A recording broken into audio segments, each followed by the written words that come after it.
Om Tat Sat. I am Swami Nikhilananda.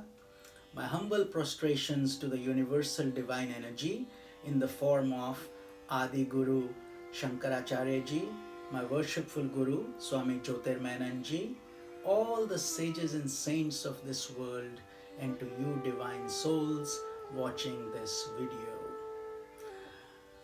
Today we are going to study verse number 21 of the holy scripture Bhaja Govindam by Adi Shankaracharya.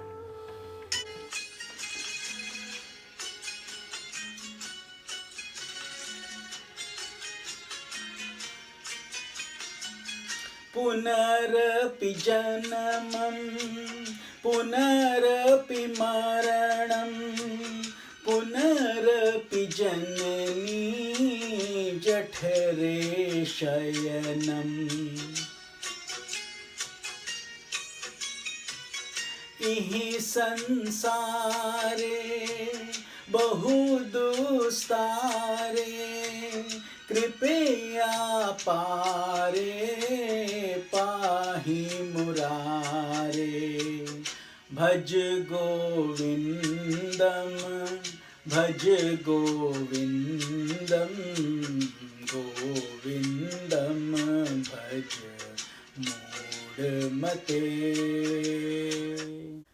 In this verse, verse number 21 of Bhaja Govindam, Shankaracharya ji then shows us the consequences. Verse number 20, we had read, he said, even if you do a little bit of Bhagavad Gita or Ganga Jal or thinking of God, that would be very helpful in your onwards journey.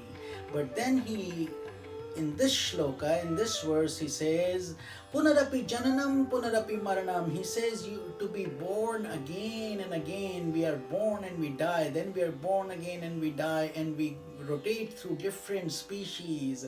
Punarapi janani jathare shayanam. To each time we come in the womb of the mother, and it is a painful process. It is a long process. And then he reminds us, Ihi sansare bahu dustare. Then this world is also full of pain and agony. We lose things one by one, including our own body at some point. So he wants us to think in a very dispassionate manner. And kripya pare pahi murare, he says, so once you realize that this world is transient, ever changing, don't be too attached to it. Think of it as a rest stop for the journey of your soul. Your soul is in a car and you have stopped at a rest area.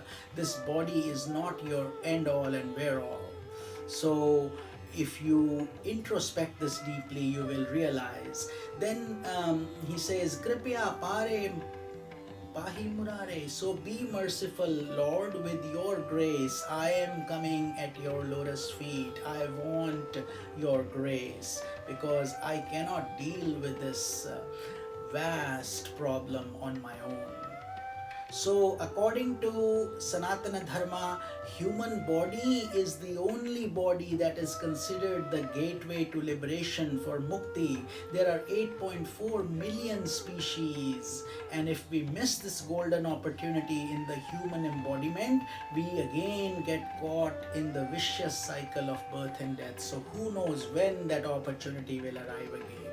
So he guides us to be at the holy feet of the Lord and the Guru. They are your saving grace. They will guide you properly towards your onward journey. The last thought at the time of your death determines the next embodiment. But that is not just a chance event. It happens through conscious work, thinking. Thus the scripture name itself, Bhaja Govindam, chant the name of the Lord. Don't waste time in idle things that are not going to help our souls. there is the story of King Bharat.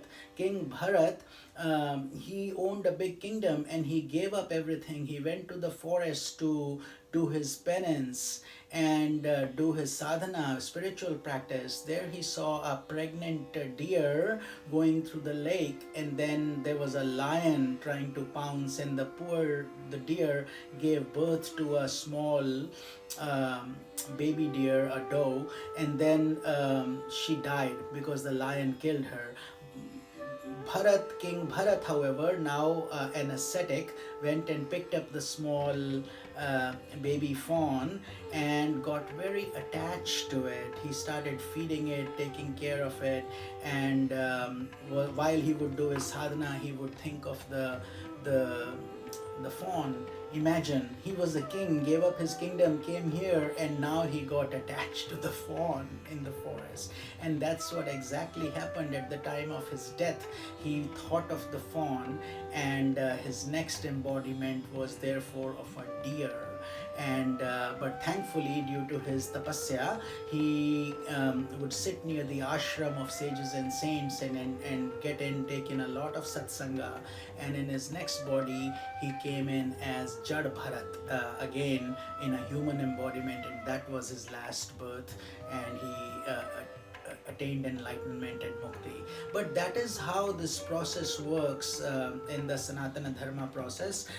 But human embodiment is an extremely blessed experience and an opportunity for us to transcend this human body and attain mukti or liberation. So let us not waste this opportunity. Let us keep connected with satsanga, to sages and saints, read our scriptures. Even if you do a little bit every day, that will go a long way in giving you peace and happiness and contentment. Om Tat Sat.